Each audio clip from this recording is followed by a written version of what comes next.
안녕하세요. 역사 속 숨겨진 이야기들을 찾아 떠나는 시간. 오늘은 고대의 위대한 문명 속에서 유독 빛나는 한 여성의 발자취를 따라가 볼까 합니다. 인류의 역사 속에는 수많은 여성 권력자들이 존재했죠. 이집트의 전설적인 클레오파트라처럼 직접 나라의 운명을 좌우하며 시대를 풍미했거나 동양의 서태후처럼 마푸에서 강력한 권력을 휘두르며 제국을 호령했던 인물들도 있었습니다. 하지만 오늘 우리가 만나게 될 잉카 제국의 코야는 이 모든 이들과는 사뭇 다른 정말 독특한 방식으로 거대한 제국을 움직였던 인물입니다. 그녀는 단순히 왕의 배우자, 즉 왕비도 아니었고 그렇다고 직접 군림하며 통치하는 여왕도 아니었지만 그 어떤 군주보다도 강력하고 심지어 신성하기까지 한 영향력을 지닌 존재였죠. 우리가 흔히 상상하는 여성 권력의 틀을 완전히 깨뜨리는 그녀의 이야기는 과연 무엇일까요? 오늘 우리는 이러한 고정관념을 뒤엎는 코야라는 인물의 특별한 권력 형태를 깊이 들여다볼 것입니다. 단순히 물리적인 힘이나 정치적 권모술수를 통해 권력을 쟁취하는 것을 넘어선 진정한 영향력의 본질은 과연 무엇인지, 그리고 인류의 역사 속에서 여성 리더십이 발현될 수 있는 또 다른 방식은 없었는지에 대한 새로운 시각을 얻게 될 겁니다. 수천 미터 높이의 웅장한 안데스 고원에 피어난 신비로운 문명, 잉카 제국으로 함께 떠나보시죠. 그곳에서 코야의 이야기가 시작됩니다. 남아메리카 대륙의 심장부, 거대한 안데스 산맥을 병풍처럼 두르고 찬란하게 번성했던 잉카 제국이 있었습니다. 잉카인들에게 태양은 단순한 자연현상이 아니었습니다. 그것은 만물의 근원이었고 생명을 불어넣는 위대한 신, 바로 인티 신이었죠. 그리고 잉카 제국의 최고 통치자, 즉 사파잉카는 바로 이 태양신 인티의 직계 후손으로 여겨졌습니다. 그의 말 한마디는 고신의 뜻과 다름없었고 백성들은 그를 살아있는 신으로 숭배하며 절대적인 복종을 바쳤습니다.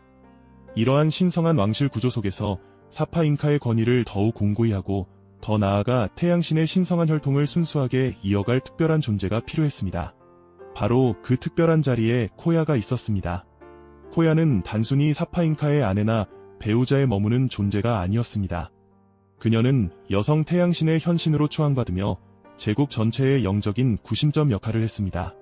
잉카 제국에서 코야는 남성 태양신을 상징하는 사파잉카와 거의 대등한 혹은 그 이상의 신성한 권위를 지닌 존재로 인식되었던 것이죠.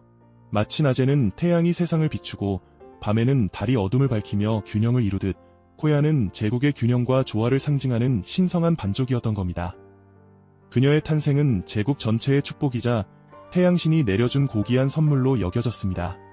코야가 이 세상에 태어나는 순간부터 이미 그녀의 운명은 평범한 인간의 그것과는 확연히 달랐습니다. 코야는 사파잉카와 마찬가지로 이 세계를 창조하고 다스리는 태양신 인티의 순수한 후손으로 여겨졌습니다. 그녀의 신성한 혈통은 잉카 제국의 정통성을 확고히 하는 가장 중요한 축이었죠. 잉카인들은 코야의 존재를 통해 자신들의 제국이 태양신과 영원히 끊임없이 연결되어 있음을, 그리고 신의 가호 아래 번영하고 있음을 확인했습니다. 황금으로 섬세하게 세공된 화려한 장신구로 온몸을 치장하고 신성한 유래를 주관하는 코야의 모습은 백성들에게 깊은 경외감과 함께 제국의 영원한 안녕을 약속하는 듯 보였습니다. 그녀의 즉위식은 단순한 권력의 승계가 아니라 태양신의 무한한 은총이 제국에 다시 한번 풍성하게 내려지는 가장 신성하고 장엄한 의식이었을 겁니다. 코야는 제국의 정신적인 기둥이자 모든 백성을 아우르는 상징적인 어머니와도 같았습니다. 그녀의 존재 자체가 잉카 제국의 공동체를 하나로 묶고 결속을 다지는데 결정적인 역할을 했습니다. 백성들은 코야를 통해 신의 자비와 사랑을 느끼고 제국의 평화와 번영을 간절히 기원했습니다. 그녀는 비록 직접적인 법을 제정하거나 군대를 지휘하는 일은 하지 않았지만 그 어떤 정치적 명령보다도 강력한 신성한 권위로 제국 전체를 따뜻하게 감싸 안고 있었습니다. 이것은 다른 문화권의 여왕이나 왕비들이 흔히 가졌던 직접적인 통치권이나 정치적 실권과는 확연히 다른 잉카 제국만의 매우 독특하고 특별한 권력 형태였죠. 그녀의 역할은 마치 제국에 보이지 않는 심장과 같았고 그 심장은 깊은 곳에서 강력하게 박동하며 잉카인들의 삶과 정신세계를 움직였습니다. 그 심장이 잉카인들의 삶과 정신세계를 움직이던 그때 예상치 못한 그림자가 태평양 너머에서 드리워지기 시작했습니다. 찬란했던 잉카 제국의 평화는 그리 오래가지 못했죠. 유럽에서 건너온 스페인 정복자들의 함대가 잉카의 해안에 닿으면서 마치 신화 속에서나 나올 법한 비극적인 운명의 수레바퀴가 굴러가기 시작한 것입니다. 그들은 황금과 새로운 영토를 향한 끝없는 욕망으로 가득 차 있었고, 잉카인들이 경유하던 태양신 인티의 땅을 그들의 방식으로 정복하려 들었습니다. 잉카 제국의 백성들은 난생 처음 보는 이방인들의 낯선 무기와 무자비한 침략에 당혹감과 공포를 동시에 느껴야 했습니다. 강철 갑옷으로 무장하고 화승총을 든 스페인 병사들, 그리고 이합적인 기마병들은 잉카 전사들의 용맹한 저항에도 불구하고 파죽지세로 제국의 심장부를 향해 진격했습니다. 스페인 정복자들에게 황금은 단순한 장식품이 아니라 권력과 부를 상징하는 절대적인 가치였고, 그들의 눈에는 잉카인들이 신성하게 여기던 황금으로 만들어진 신전과 보물들이 오직 약탈의 대상일 뿐이었습니다. 잉카인들의 정신적 지주이자 제국에 보이지 않는 심장이었던 코야의 신성한 권위마저 이처럼 속세의 욕망으로 가득 찬 폭력 앞에서 위협받기 시작한 비극적인 순간이었죠. 코야의 존재는 제국의 영웅과도 같았지만 스페인 정복자들은 그녀의 신성한 지위를 이해하려 들지 않았습니다. 그들에게 그녀는 그저 정복해야 할 미지의 제국에 속한 한 인물에 불과했을 뿐입니다. 잉카인들이 하늘처럼 떠받들던 신전들은 무자비하게 파괴되었고, 대대로 전해 내려오던 신성한 의식들은 강제로 중단되었습니다. 신의 자비와 사랑을 대변하며 제국을 하나로 묶었던 코야의 상징적인 힘은 총칼과 약탈이라는 현실의 폭력 앞에서 점점 무력해지는 듯 보였습니다. 제국의 붕괴는 단순한 영토 상실을 넘어 잉카인들의 정신세계와 신앙의 근간을 뿌리째 흔드는 충격적인 사건이었죠. 이러한 혼란 속에서 코야는 이루 말할 수 없는 내적 갈등에 시달려야 했습니다. 그녀는 신성한 존재로서 제국의 평화와 번영을 기원하는 역할을 해왔지만 이제 눈앞의 현실은 피와 절규로 물들어 있었습니다. 자신의 신성한 권위가 속수무책으로 무너져 내리는 것을 보며 코야는 깊은 고뇌에 빠졌을 것입니다. 어떻게 하면 이 참혹한 현실을 막을 수 있을까? 어떻게 하면 사랑하는 백성들을 지켜낼 수 있을까 하는 고민이 그녀의 마음을 짓눌렀겠죠. 그녀의 존재 자체가 현실의 폭력 앞에서 무력화되거나 혹은 정복자들의 시선 속에서 전혀 다른 의미로 변질되는 과정을 지켜봐야 했을 테니까요. 코야의 비극적인 서사는 단순히 한 개인의 불행을 넘어 한 문명의 파괴와 그 속에서 신성한 가치가 어떻게 짓밟히는지를 상징적으로 보여줍니다. 황금으로 빛나던 신전들이 약탈당하고 태양신을 기리던 성스러운 제단이 파괴되는 장면들은 잉카인들에게는 단순한 물질적 손실이 아니었습니다. 그것은 곧 자신들의 존재 이유이자 삶의 의미 자체가 부정당하는 뼈아픈 경험이었죠. 제국의 심장이었던 코야의 역할이 더 이상 제 기능을 할 수 없게 되면서 잉카 제국은 서서히 죽음의 그림자에 갇히게 됩니다. 코야가 상징하던 신성한 권위는 이제 더 이상 백성들을 지켜줄 수 없는 슬프도록 아름다운 과거의 유물이 되어가는 듯했습니다. 이처럼 잉카 제국의 찬란했던 영광은 스페인 정복자들의 침략으로 인해 돌이킬 수 없는 비극의 소용돌이에 휩쓸리게 되었답니다. 스페인 정복자들의 침략은 단순한 영토 싸움이 아니었죠. 그것은 마치 온 세상을 지탱하던 거대한 기둥이 뿌리째 뽑히는 것과 같았습니다. 잉카인들의 삶을 굳건히 지탱하던 신성한 질서와 영적인 믿음이 무자비한 폭력 앞에 속절없이 무너져 내리는 순간이었으니까요. 강철 갑옷과 화승총으로 무장한 이방인들은 잉카 전사들의 용맹한 저항에도 아랑곳하지 않고 태양의 신전과 황금으로 빛나던 도시들을 유린하기 시작했습니다.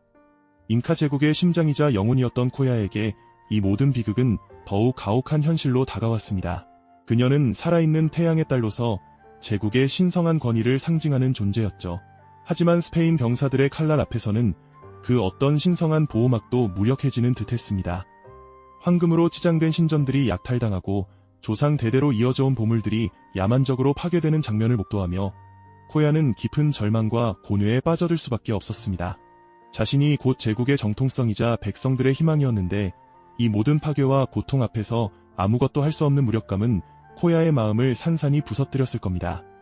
그녀의 눈앞에서 찬란했던 잉카 문명의 상징들이 하나둘씩 사라져가는 것을 보며 과연 자신의 존재 의미는 무엇인지, 이 비극을 막지 못한 신성한 권위는 대체 어떤 의미를 지니는지 깊이 자문했을 테죠. 코야는 제국의 붕괴와 함께 자신의 내면에서도 거대한 균열을 경험하고 있었습니다. 스페인 정복자들에게 코야는 그저 또 한 명의 잉카 왕족일 뿐이었습니다. 그들은 그녀의 신성한 지위를 이해하지도 존중하지도 않았습니다. 오히려 코야가 상징하는 모든 것을 파괴함으로써 잉카인들의 정신적 구심점을 꺾으려 했죠. 제국의 영혼이었던 코야의 상징적 지위는 현실의 물리적인 폭력 앞에서 맥없이 무력화되거나 때로는 정복자들의 지배를 정당화하는 도구로 변질될 위기에 처하기도 했습니다. 이처럼 코야의 비극은 한 개인의 고통을 넘어 한 문명 전체의 몰락을 상징하는 가슴 아픈 서사였습니다. 그녀의 내면은 제국의 운명과 함께 흔들렸고 자신의 신성한 역할이 더 이상 백성들을 지켜줄 수 없다는 냉혹한 현실 앞에서 깊은 회의감에 잠겼을 것입니다. 찬란했던 영광의 시대가 막을 내리고 모든 것이 파괴되는 혼돈 속에서 코야는 그저 침묵하는 태양의 달로 남아 슬픈 시대를 온몸으로 감내해야만 했답니다. 잉카인들에게 코야는 단순한 왕비가 아니었습니다. 그녀는 대지 그 자체였고 하늘과 인간을 잇는 신성한 달이었으며 제국을 하나로 묶는 영적인 힘의 원천이었죠. 그런 그녀가 이방인의 침략으로 인해 존엄성을 위협받고 자신이 지켜야 할 모든 것이 무너지는 것을 보면서 느꼈을 절망감은 감히 상상하기 어려울 정도일 겁니다. 이 비극적인 클라이맥스는 잉카 제국의 찬란했던 역사가 씁쓸한 종말을 맞이하는 순간을 극명하게 보여주었습니다. 잉카 제국의 찬란했던 역사가 씁쓸한 종말을 맞이하는 순간을 극명하게 보여주었습니다. 그렇게 제국이 무너지고 신성한 코야의 존재 또한 역사의 뒤편으로 사라지는 듯 보였습니다. 스페인 정복자들의 시선 속에서 코야의 신성한 지위는 이해할 수 없는 미신으로 치부되거나 혹은 그들의 새로운 질서를 확립하는 데 방해가 되는 옛 권위로 여겨지며 점차 기록 속에서 지워져 갔습니다. 찬란했던 황금 제국의 수호신이었던 그녀는 이제 폐허가 된 유적들처럼 침묵하는 과거의 상징으로만 남겨지는 듯 보였죠. 하지만 코야의 이야기는 단순히 한 문명의 비극으로 끝나지 않았습니다. 오히려 우리에게 권력의 본질에 대한 깊은 질문을 던지고 있죠. 그녀는 직접적으로 군대를 지휘하거나 법령을 선포하는 통치자가 아니었습니다. 대신 보이지 않는 영향력으로 제국을 통합하고 사파 잉카의 권위에 신성한 정통성을 부여하며 잉카 사회의 정신적 뿌리를 지탱하는 핵심적인 역할을 해냈습니다. 마치 거대한 나무의 뿌리가 땅속 깊이 박혀 있어 눈에 보이지 않지만 그 나무 전체를 지탱하는 가장 중요한 힘이 되는 것처럼 말입니다. 잉카 제국의 멸망 이후 코야의 이야기는 정복자들의 역사 속에서 예곡되거나 축소되어 버리곤 했습니다. 그들은 코야가 상징하던 신성한 권위의 진정한 의미를 이해하려 하지 않았고 자신들의 지배를 강화하기 위해 과거의 모든 것을 지우려 했으니까요. 하지만 바로 이 지점에서 코야의 특별함이 더욱 빛을 발합니다. 그녀는 물리적인 힘이나 직접적인 통치를 넘어선 오직 상징과 믿음으로 한 제국을 하나로 묶어냈던 존재였죠. 그녀의 존재는 잉카인들에게 태양신의 축복이자 대지의 풍요를 약속하는 희망 그 자체였습니다. 코야의 이야기는 수백 년이 지난 오늘날에도 우리에게 진정한 권력이 무엇인지 그리고 보이지 않는 영향력이 어떻게 사회를 움직이는지에 대한 중요한 통찰을 제공합니다. 우리가 흔히 생각하는 물리적인 힘이나 직접적인 통치를 넘어선 상징적인 권위와 정신적인 구심점이 얼마나 강력한지를 보여주는 살아있는 증거인 셈이죠. 그녀는 제국의 운명과 함께 사라졌지만 남겨진 이야기는 시대를 초월하여 리더십의 본질에 대한 심오한 질문을 던지고 있습니다. 진정한 리더십은 과연 얼마나 많은 권력을 손에 쥐고 있는가에 달려 있을까요? 아니면 얼마나 많은 사람들의 마음을 움직이고 그들에게 어떤 가치와 희망을 심어주는가에 달려 있는 것일까요? 잉카 제국의 코야는 우리에게 힘의 행사를 넘어선 상징적 영향력과 신성한 정통성이 어떻게 한 제국을 지탱했는지를 생생하게 보여주는 중요한 사례입니다. 그녀의 독특한 지위는 우리가 권력을 바라보는 시야를 확장시켜주며 진정한 리더십이란 단순히 통치하는 것을 넘어 영감을 주고 통합하는 것이라는 깊은 깨달음을 안겨줍니다. 코야의 이야기는 단순히 과거의 역사가 아니라 현대 사회에서도 보이지 않는 영향력과 상징적 권위가 어떻게 작동하는지 그리고 진정한 리더십이 무엇인지에 대한 깊은 질문을 던지는 것이죠. 그녀의 이야기가 우리에게 단순한 역사적 사실을 넘어 시대를 초월하여 힘과 영향력의 본질에 대해 다시 한번 생각하게 하는 계기가 되었기를 바랍니다. 이 영상이 도움이 되셨다면 좋아요와 구독 부탁드립니다. 여러분의 응원이 제게 큰 힘이 됩니다. 다음 영상에서도 더 유용한 정보를 공유하겠습니다.